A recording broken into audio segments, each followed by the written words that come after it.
Are we actually presenting ourselves as the best ambassadors of our deen across the world and in Pakistan? I don't think so.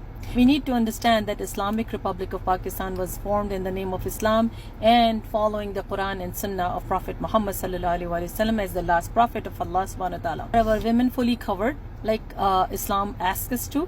Are we actually presenting the true picture of Islam? Are we actually working towards establishing the deen of Allah subhanahu wa ta'ala in this country and across? When we represent Pakistan anywhere, we represent culture. We represent the richness, the heritage and everything. Where is Islam? Do we represent Islam? They wanted a Muslim country based on Sharia practices. Are we doing that?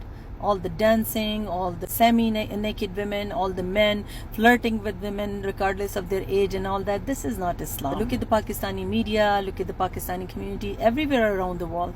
Are they presenting the true picture of Islam? Are we the ambassadors of Islamic Republic of Pakistan? Request all of us to think about how we actually present the true picture of Islam with the fear of Allah subhanahu wa ta'ala, with the love of Allah subhanahu wa ta'ala. We are not following Quran and Sunnah in Pakistan and abroad.